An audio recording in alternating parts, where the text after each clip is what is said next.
U.S. and NATO and Western allies were getting involved in Ukraine. There was separatist conflict. And then Trump gets in, and all of a sudden, this fades away. Well, I'll tell you something else that was interesting. All of the things that were involved were things that were sort of progressive agenda items that they wanted to crack down on. So you had a pipeline, which obviously we know that the natural gas issue is out there. We had meat, which was another issue. And then you were using crypto to pay for this. And we know that the U.S. government's really uncomfortable. So the fact that all sort of elements of the story all revolved around things that the government doesn't really have on their agenda is sort of an interesting thing for me as well. Did you hear that there was there are gas stations out of gas in Colorado this past week or so? So there's an interesting story behind part of the disruption, and that's with the government, deciding winners and losers and sort of interfering in the economy. There are not enough drivers able to drive the tanker trucks. And so it's now taking an extra couple of days to get the gas to the gas stations. And the people who used to be the tanker truck drivers, they went to work for Amazon, or they found other jobs, or they're staying home or whatnot. You can't just pull a random person off the street and say, go drive a tanker truck, right? That's a specialized thing. So that's part of this supply chain disruption that supposedly nobody expected. We've had a lot of people super chat us saying that's not the case. That, there are people like, I'm a trucker, there's no shortage, this is not true. Now, I can't, verify a super chat, but I've gotten emails from people saying they're truckers and it's not the case. The challenge is if the media says it and we all believe it, but then people who are like, hey, I'm a trucker, that's not true. It's like, who do you trust? Do you trust the media? I'm like, that's a tough call. No, I don't. Right.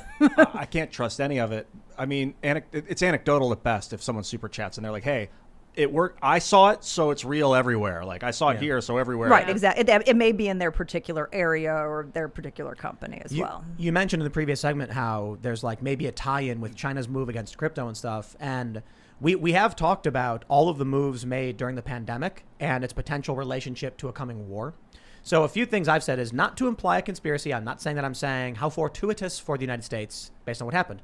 So you have decentralization from major cities.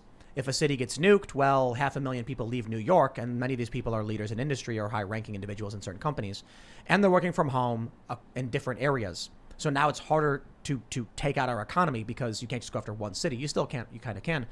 And then you look at what's going on with like gas stations having limited fuel.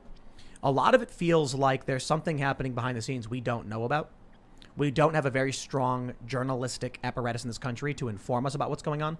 And maybe the picture is just too big at this point for any one organization or individual to see.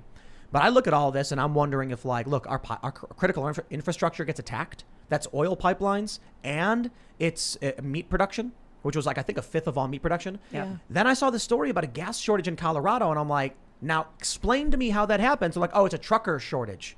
Then I hear from people who are like, bro, I'm a trucker. There's no shortage. Then where's the gas? And who do I trust? Well, the media has not been, faithful, or I should say honest to the American people. I honestly don't know. Now you look at what's happening with, Crimea and in the UK. You look at China and Taiwan sending 28 planes in the Taiwanese defense zone. And I'm like, is it possible that the things we're seeing with like gas not being at gas stations, critical infrastructure being attacked, and, just these international conflicts, that we are dangerously close to a real conflict, and both the U.S. as well as Russia, China are shoring up their defenses, stockpiling, preparing, or something like that? I mean, I never take anything off the table. I leave all options open. I think that there's, some other central planning issues that are going on here, which we'll definitely get into. But I wouldn't take that off the table. I mean, based on history and based on what we know about truthfulness coming out of government, central planning, and like you said, the sort of media or the corporate press complicity in terms of all of this, I wouldn't take it off the table. I think when you talk about central planning, it makes me think of the Swiss Bank of International Settlements we mentioned earlier a little bit, that is like a global central financial authority that is trying, like using, these Lockheed Martin and these big arms dealers to like play chess with all these countries, and they're using our military as pawns against each other.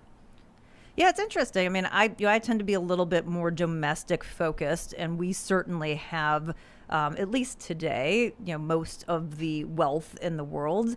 And I kind of feel like the central planners in our country, like most central planners, think that they know better than they actually do.